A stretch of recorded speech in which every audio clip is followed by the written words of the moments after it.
Hello student, good morning to all of you. Welcome back to my YouTube channel. तो today's topic Rhodophyceae. Topic algae चल रहा था. Algae में chlorophyceae, phaeophyceae means red एल sorry brown algae और green algae पे discuss हो गया. तो today we are going to discuss rhodophyceae. इस पे डिस्कस होगा रोडोफाइसी.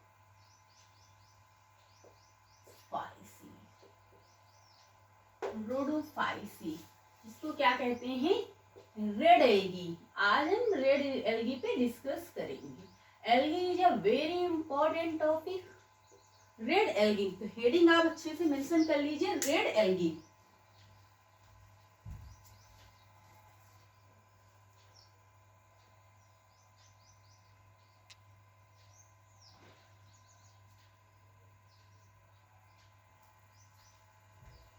रेड एल्गी और एल्गी का लास्ट टॉपिक है ये. इसके बाद फिर हम स्टार्ट करेंगे ब्रायोफाइटा. एल्गी में ही तो red algae the member point wise लिखते जाइए. The members of Rhodophyceae commonly known as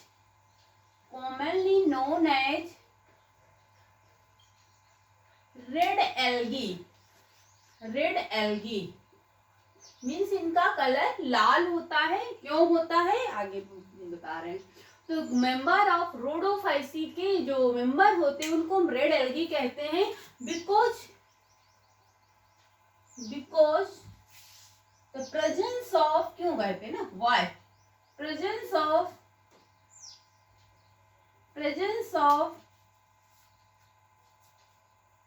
red pigment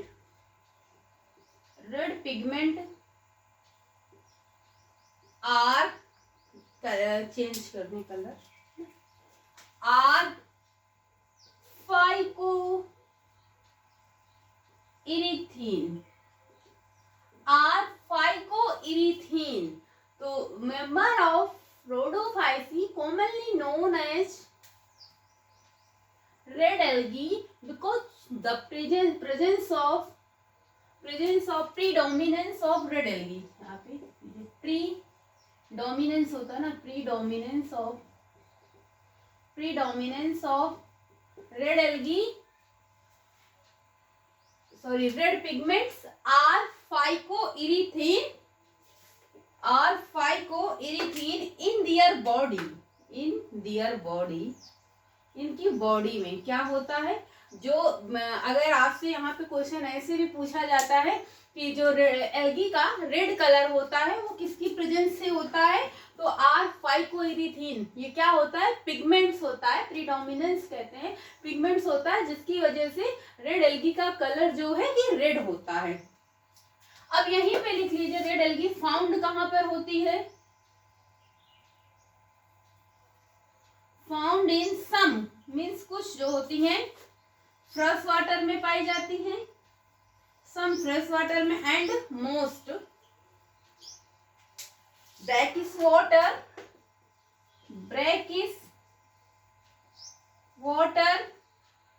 and salt water.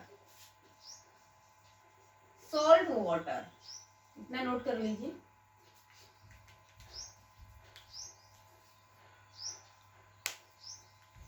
Brackish water and salt water.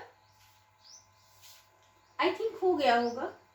तो एल्गी का जो टॉपिक है बहुत इंपॉर्टेंट है. बहुत.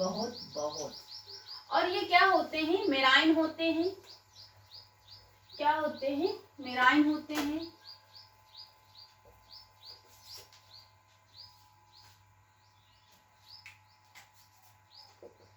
मेराइन होती हैं. एल्गी रेड एल्गी क्या होती हैं? एल्गी मेराइन होते हैं.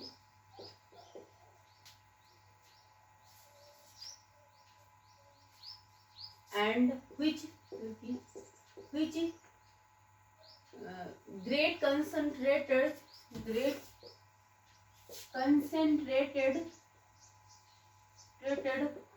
found in warm area, warm area या area, great concentrated found in warm area means ये क्या होती है, मेराइन होती हैं और ये ग्रेट कंसंट्रेटेड होती हैं और कहाँ पर फाउंड होती है, वार्म एरिया में।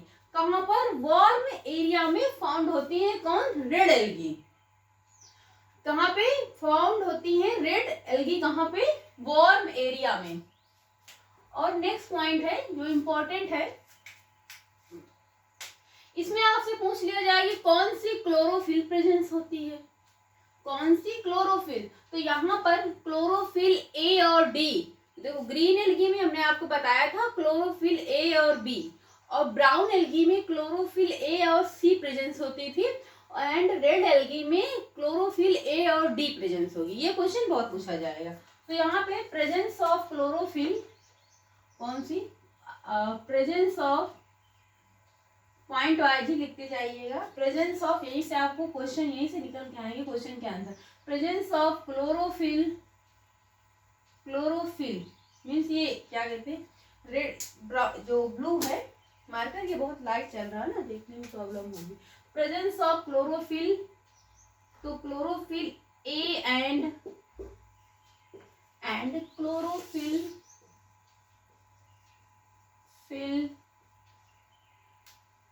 डी, या फिर कह सकते हो जो क्लोरोप्लास्ट होता है वो पासेस करता है chlorophyll A and chlorophyll D को। यहाँ पे क्या प्रेजेंस होता है, chlorophyll A and chlorophyll D presence होता है।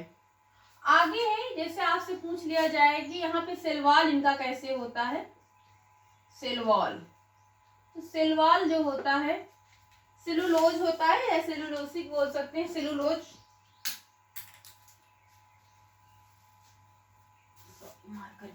सेलुलोज होता है। सेल वॉल कैसा होता है, सेलुलोज होता है, पैक्टिन होता है एंड पॉलीसल्फेट एस्टर होता है।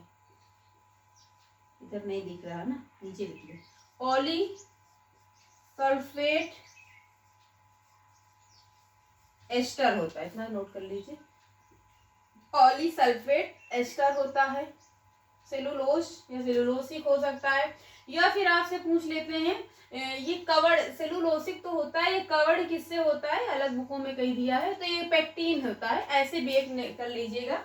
सेलुलोसिक होता है, मान लीजिए पूछ लिया जाए तो दिमाग तो आपको तो बताया नहीं गया, सेलुलोसिक होता है एंड, और करके लिख लेना, usually covered by pectin, covered होता है किससे, पेक्टिन से कवर्ड होता है। तो इतना नोट कर लीजिए कि आगे फिर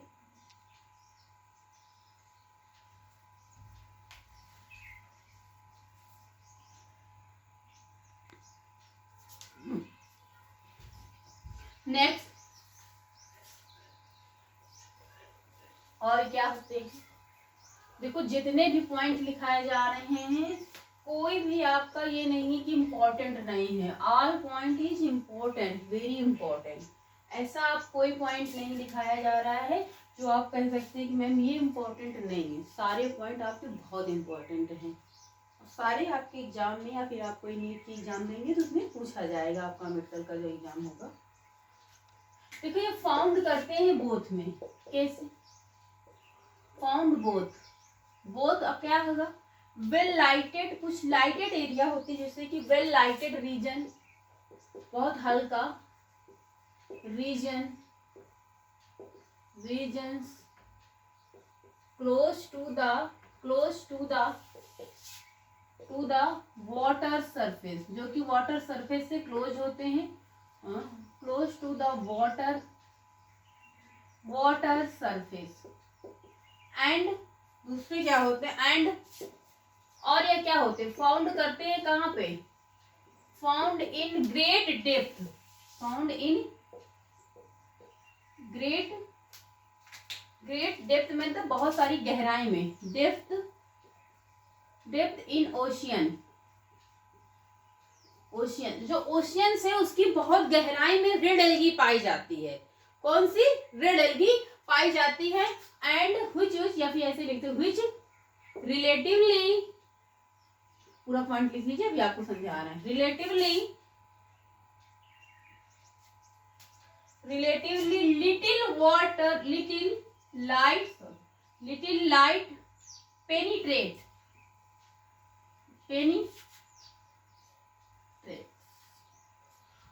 तो क्या होता है, ये बोथ मीन्स क्या है, बोथ जगह में well lighted region close to the water surface, जो वेल लाइटेड रीजन्स होती हैं, जो वाटर सरफेस से क्लोज होती हैं, वहां पर भी फाइंड होती है। And found in great depth in ocean, यानी कि जो ग्रेट डेप्थ होता है, यानी कि जो ओशियन होती हैं, समुद्र होती है, ओशियन होती है, उसमें जो गहराई होती है, बहुत गहराई के नीचे पाई जाती है रेड एल्गी। लाइटेड में बाहर भी पाई जाती है, नीचे जो ओशियन है, ओशियन की गहराई में भी कौन सी एल्गी से भी पाई जाती है? रेड एल्गी पाई जाती है। इसी वजह से यहाँ पे जो एक बहुत कम लाइट जो है वो इंटर कर पाती है, लिटिल लाइट, यानी कि सम लाइट जो है क्या होता है कि अंदर जो पेनिट्रेट कर पाते हैं, इसलिए फोटोसिंथेसिस की जो प्रोसेस है बहुत ज्यादा नहीं होता, बहुत कम होती है फोटोसिंथेसिस की प्रोसेस। तो क्या होता है, लिटिल लाइट मीन्स कम लाइट ही इंटर कर पाती है, कहाँ पे? यहाँ पे। तो यहाँ अगर आपसे पूछा जाए कि कौन सी algae great depth in ocean में पाई जाती है, तो कौन सी एल्गी है वो? Red algae. देखो आपको क्वेश्चन भी करते बता रहे हैं कि आपको क्वेश्चन कैसे पूछा जाएगा, कौन सी एल्गी होगी? रेड एल्गी होगी वो। और एक और क्वेश्चन, द थैली of the red algae, red अगर आपसे पूछा जाए थैलस मींस थैली ऑफ द रेड एल्गी कैसा होगा? मल्टी सेलुलर होगा। एक्सेप्शनल कहीं रेयर में आपसे पूछ लिया जाए वो यूनिसेलुलर होगा, बाकी ये मल्टी सेलुलर होगा। सिर्फ आपका ग्रीन एल्गी में आपको बता चुके हैं कि ग्रीन एल्गी क्या है, green algae is a unicellular, बाकी और क्या, ब्राउन एल्गी और रेड एल्गी क्या है? Multi cellular. तो थैली ऑफ द रेड एल्गी लिख लीजिए, बहुत इंपॉर्टेंट पॉइंट है सारे। थैली ऑफ द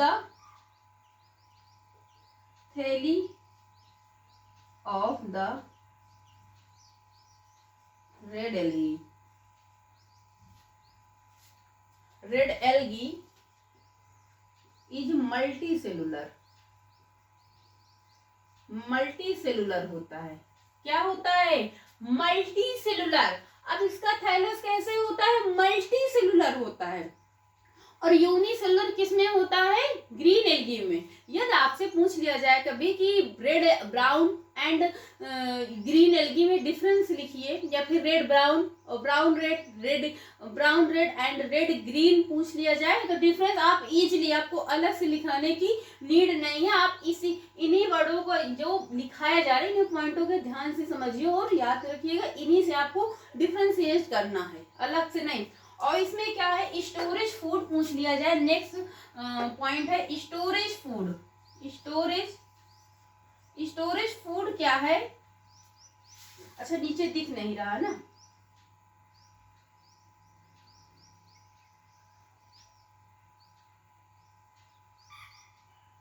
लिख लीजिए। अच्छा इसके बाद लिखते हैं,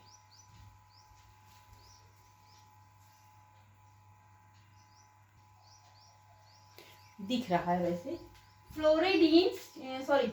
स्टोरेज फूड क्या है?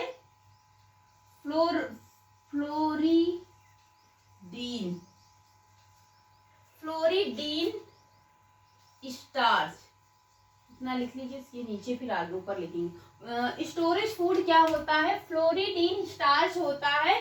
क्या है? फ्लोरिडीन स्टार्च क्या है? ये रेड एल्गी का स्टोरेज फूड होता है, स्टोर फूड होता है, जो कि क्या होता है, विच इज वेरी सिमिलर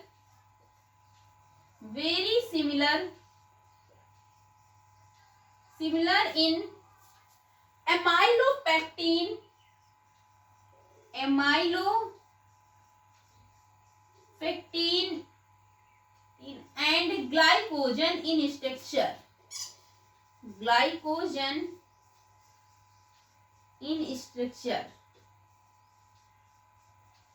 जो इसका स्टोरेज फॉर स्टोर फूड होता है वो फ्लोरिडीन स्टार्च होता है, जो कि ग्लाइकोजन और एमाइलोपेक्टिन के स्ट्रक्चर में सेम होता है, सिमिलर होता है। जैसे आपसे क्वेश्चन पूछ लिया जाएगा कि जो स्टोरेज फॉर एमाइलो क्या है, फ्लोरिडीन स्टार्च किसके सिमिलर होता है, विच टाइप ऑफ सिमिलर, तो एमाइलोपेक्टिन एंड ग्लाइकोजन के सिमिलर होता है। तो इतना हो गया होगा ऊपर का, आई थिंक इतना आपको समझ में आ गया होगा।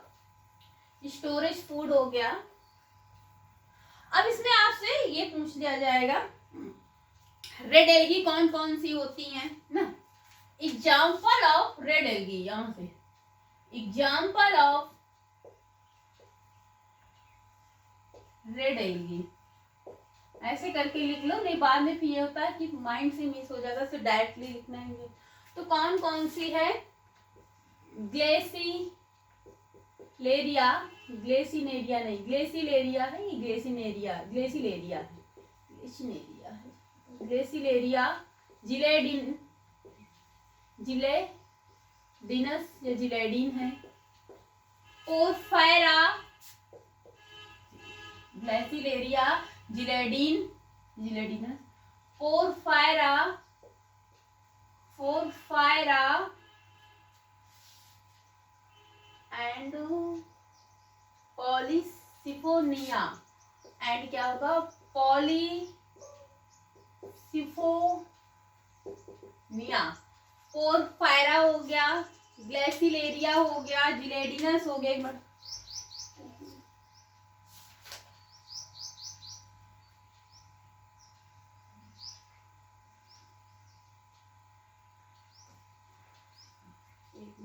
जिलेडिनम है, जिलेडिन नहीं है, जिलेडिनम,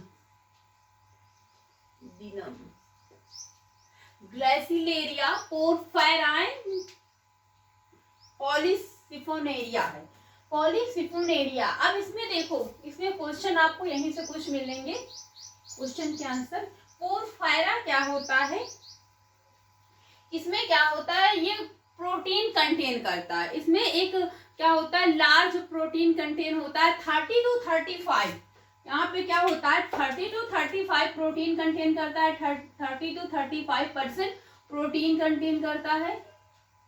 लिख सकते हैं इट हैज प्रोटीन, ये large protein, a lot of protein करके लिख सकते हैं। और इसमें क्या होता है, विटामिन, अगर आपसे पूछे vitamin A, B and E, अगर यदि आपसे पूछ लिया जाए कौन सी रेड एल्गी है, whose algae, whose red algae जो प्रेजेंस ऑफ विटामिन, तो कौन सी, पोरफायरा, एंड ये भी पूछ ले सकता है कि पोरफायरा जो है कौन कौन सी विटामिन को हिस्सा है, वो विटामिन कंटेन करता है, तो कौन सी vitamin A, B and E, तो पोरफायरा में vitamin A, B and E contain करता है, एंड ये प्रोटीन भी इसमें प्रेजेंस होती है, काफी लार्ज अमाउंट में प्रोटीन प्रेजेंस होती है। एंड पॉलीसिफोनेरिया, सिफोनिया, पॉलीसिफोनिया भी क्या है, ये रेड एल्गी है, क्या है, रेड एल्गी है। कितना लिख लिए होंगे, आई थिंक आगे एक तो इरेज करना पड़ेगा। अगर आपसे एक मेडिसिन में पूछ लिया जाए तो ये पोरफायरा का यूज होता है मेडिसिन में। ये ग्लाइसिनेरिया और जिलेडिनम, ये क्या है, रेड एल्गी हैं। इनका कमर्शियल तरीके से यूज होता है कई तरीके से, जैसे कि इनका यूज होता है preparation of grow microbes which is used preparation of for ice cream and jelly. तो अगर आपसे कमर्शियल में पूछ लिया जाए तो ग्लाइसिलेरिया और जिलेडिनम रेड एल्गी का यूज होता है, जिनका यूज होता है प्रिपरेशन करने में, माइक्रोब्स को ग्रो करने में। इनका यूज कहाँ होता है, ग्रो करना माइक्रोब्स में for preparation of ice cream and jelly, जिनका जो आइसक्रीम और जेली बनती है उसमें जो माइक्रो ऑर्गेनिज्म होते हैं उनको ग्रो करने में हेल्प करती। एक एल्गी होती है, आपके जब एल्गी टॉपिक स्टार्ट किए थे तो वहां बताए थे अगर ये रेड एल्गी होती है जो ऑब्टेन की जाती है ग्लाइसिलेरिया एंड जिलेडिनम से, और जिसका यूज होता है, लिख लीजिए कमर्शियल यूज क्या होता है, एक लिख लीजिए, ये जो है अगार यहाँ पे भी लिख लीजिए, ऐसे करके लिख लीजिए दोनों तरीके से, अगार एगार एगार क्या होती है, व्हिच इज ऑब्टेन फ्रॉम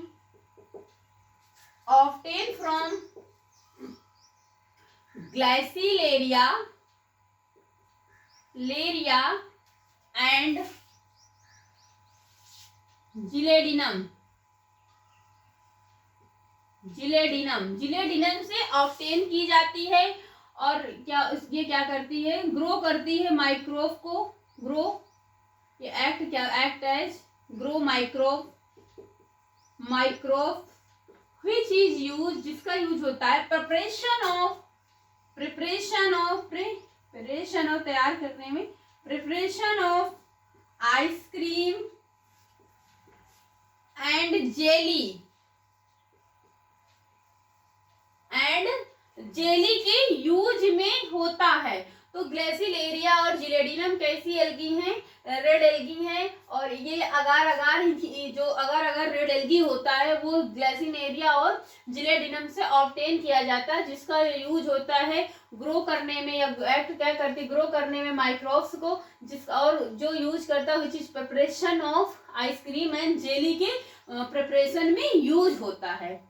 और एक क्वेश्चन छूट गया है, पहले बताना था, जैसे कि आपको बताए थे इनकी जो रेड थैली होती है वो मल्टी सेलुलर होती है। तो वहीं पे क्या होता है, कुछ इनकी होते जो अदर होती हैं, कह सकते हैं वो क्या होती हैं, कॉम्प्लेक्स बॉडी ऑर्गेनिज्म होती हैं, कुछ ऐसे कॉम्प्लेक्स भी होती हैं, कॉम्प्लेक्स बॉडी ऑर्गेनिज्म होती। हाँ, और इसमें जो पोस्ट फर्टिलाइजर होता है वो डेवलपमेंट होता है, पोस्ट फर्टिलाइजर डेवलपमेंट होता है, पोस्ट फर्टिलाइजर डेवलपमेंट होता है, लिखने की नीड नहीं है। अब रिप्रोडक्शन की बात आई है, तो रिप्रोडक्शन वेजिटेटिव जैसे कि red algae, brown algae and green algae में तीनों में बाई फ्रेगमेंटेशन होता है। Reproduction takes place by fragmentation, vegetative reproduction. तो ये अब लिखाने की नीड नहीं है, सिर्फ आपको यहाँ पे एसेक्सुअल रिप्रोडक्शन और sexual, asexual reproduction,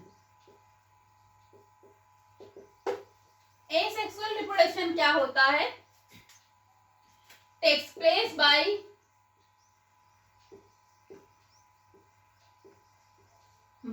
spores non motile. क्या होते हैं, नॉन मोटाइल होते हैं, नॉन मोटाइल नहीं होते, non motile spore. Asexual reproduction या फिर एसेक्सुअली लिख सकते हैं, asexually takes place by non-motile spores। ये asexual reproduction and sexually, asexual भी है and sexually या फिर gametes ये लिख सकते हैं, sexually by gametes से होता है। asexual reproduction we can say, कह सकते हैं कि नॉन मोटाइल्स होते हैं जो कि स्पोर से, एंड नॉन मोटाइल या फिर नॉन मोटाइल सेक्सुअली गैमेट्स से होते हैं, जिसके गैमेट्स के थ्रू एसेक्सुअल रिप्रोडक्शन होता है। एंड सेकंड है sexual reproduction takes place by, अब सेक्सुअल लिख लीजिए, sexual reproduction takes place by gametes, sorry oogamous type, takes place by oogamous type होता है,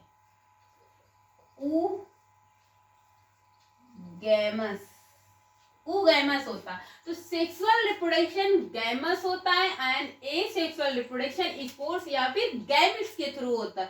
तो इतना आप नोट कर लीजिए, बस देख लेते कुछ छूटा तो नहीं है ना।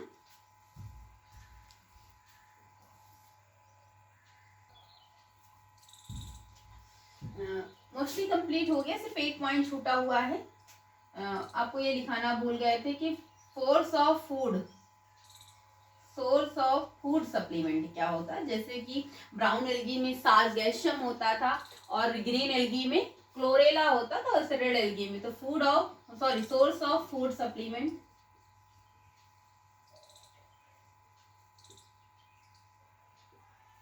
क्या होता है, फ्यूनेरिया क्या है, फूड ऑब्टेन किया जाता है, फ्यूनेरिया भी क्या है, रेड एल्गी फ्यूनेरिया है। तो सो स्टूडेंट, आज का टॉपिक यहीं तक। आई होप आपको समझ में आया होगा। आपके एनसीईआरटी की एक एक लाइन का मीन्स आपको बताए हैं, कुछ छूटा नहीं है। कोई भी लाइन आपकी एनसीईआरटी की छूटी नहीं, और अलग से जो अलग बुकें हैं उनका ऐड कर दिया गया कि आप अगर एग्जाम कोई देते हैं तो कुछ भी छूटे ना। तो एसेक्सुअल जो है आप कह सकते हैं गैमेट्स के थ्रू, या फिर motiles, non motile spores and non motile sexually gametes होते हैं। जो सेक्सुअल रिप्रोडक्शन होता है टेक्स प्लेस वो गैमेट्स टाइप का होता है। Source of food funaria. And देखो यहाँ पे एक चीज कॉमन मिल गई है तीनों एल्गी में, green algae, brown and red algae में। ये कॉमन है कि यहाँ पे वेजिटेटिव जो रिप्रोडक्शन होता है तीनों में बाई फ्रेगमेंटेशन होता है। तो बार बार लिखने की नीड नहीं है कि बाई फ्रेगमेंटेशन होता है। और जो ब्राउन एल्गी है उसमें तो सेक्सुअल रिप्रोडक्शन ए सेक्सुअल और सेक्सुअली तीनों सेम होता है। सिर्फ आपका यहाँ पे रोडोफॉयसी में मीन्स रेड एल्गी में ए सेक्सुअल और सेक्सुअली रिप्रोडक्शन डिफरेंट है। बाकी वैसे तो आपका आज एल्गी का टॉपिक फिनिश हो गया है। आई होप आपको समझ में आया होगा। तो अगर वीडियो अच्छी लगे तो चैनल को लाइक, सब्सक्राइब और शेयर करें, कमेंट करें। आज की क्लास यहीं तक। आगे की क्लास में हम मिलेंगे ब्रायोफाइटा के साथ। So student, thank you class.